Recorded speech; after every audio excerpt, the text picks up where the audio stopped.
Something is reaching out of the forest floor.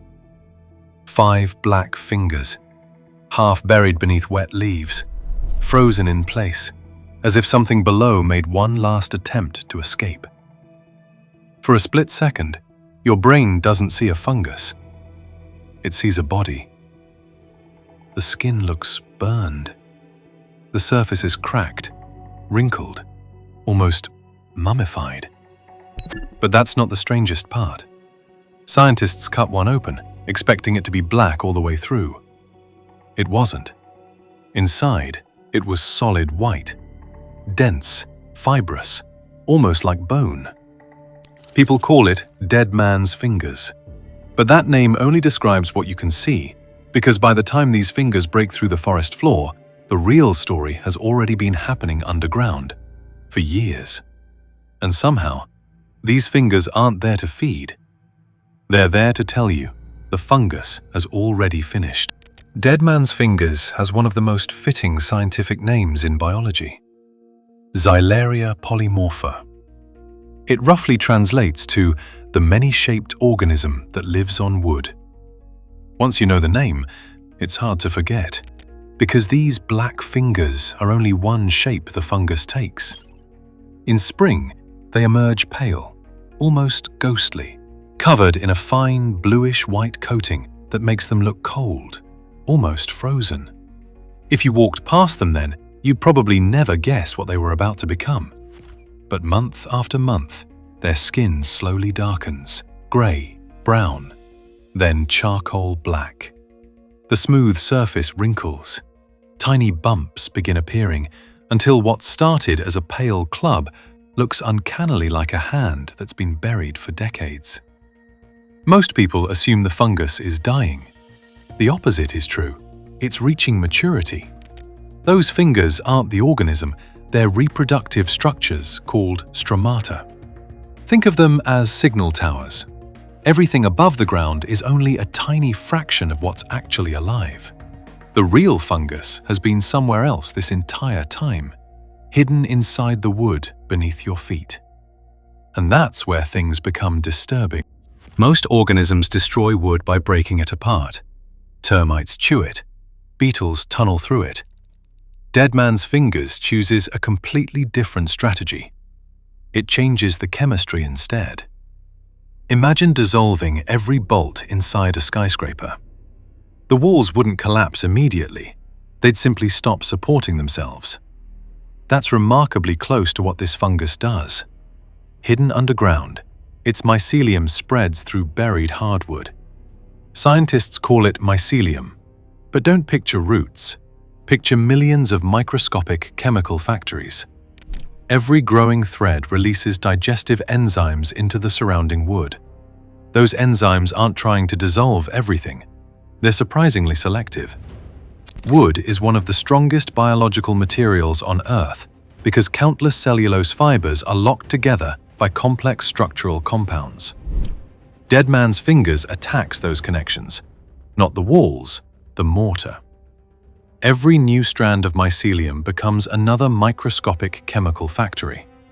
The farther the fungus spreads, the more digestive enzymes it releases. Not in one dramatic burst, but continuously, quietly, patiently. That's what makes it so effective. The wood isn't destroyed overnight. It's slowly convinced to stop behaving like wood.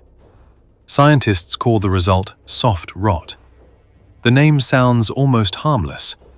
It isn't. The wood doesn't disappear. It forgets how to stay solid. Press your thumb into what used to be hardwood, and it compresses like a soaked sponge. The terrifying part isn't how the fungus eats, it's how quietly it does it. This process can continue for 5, sometimes 10 years before those black fingers ever appear above the forest floor. By the time you finally notice the fungus, you're not witnessing the attack. You're looking at the aftermath.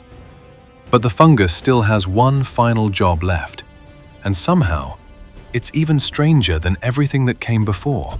Those black fingers aren't growing toward the sky to absorb sunlight. They aren't feeding anymore. They're broadcasting the next generation. Look closely at their surface, and you'll notice thousands of tiny black bumps.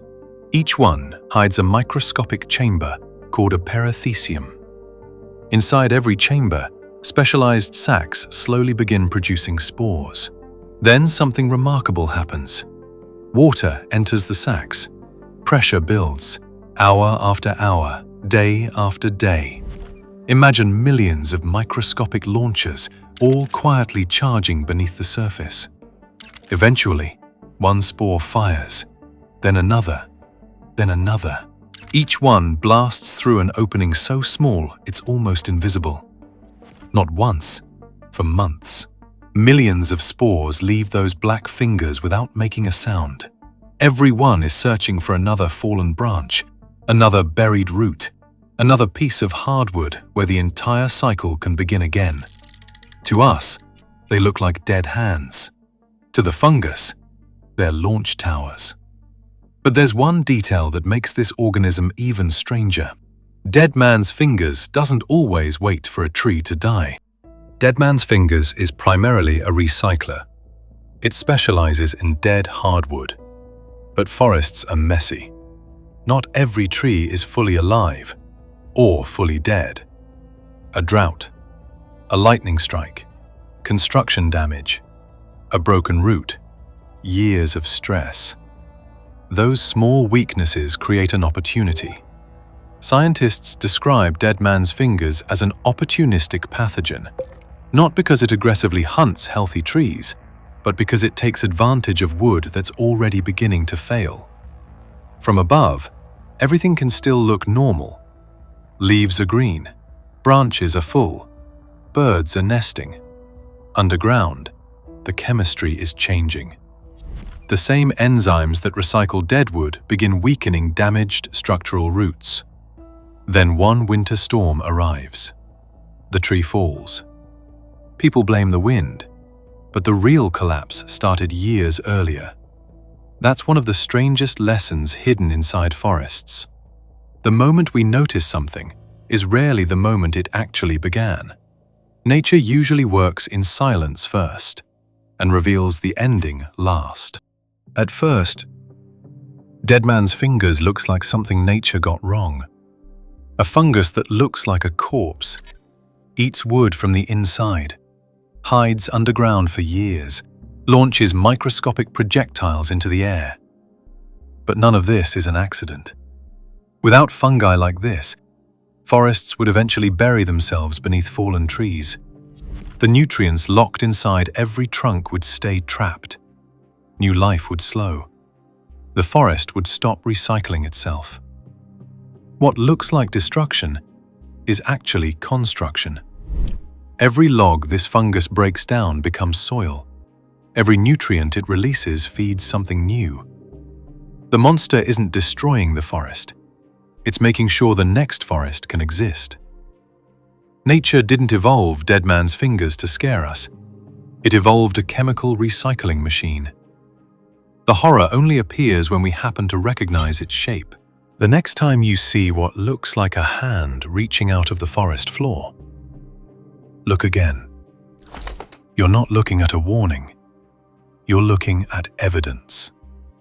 Evidence that an invisible organism spent years quietly dismantling one of nature's strongest materials. Without teeth, without claws, without anyone noticing. By the time those black fingers appear, the work is already finished. Maybe that's why dead man's fingers unsettles us. Not because it's dangerous, but because it exposes a truth most of us rarely think about. Nature almost never tears things apart all at once. It changes them so slowly that we mistake the ending for the beginning. The black fingers aren't the horror. They're the final page of a story that started years earlier, hidden beneath the forest floor. And underneath every forest, that story is happening again.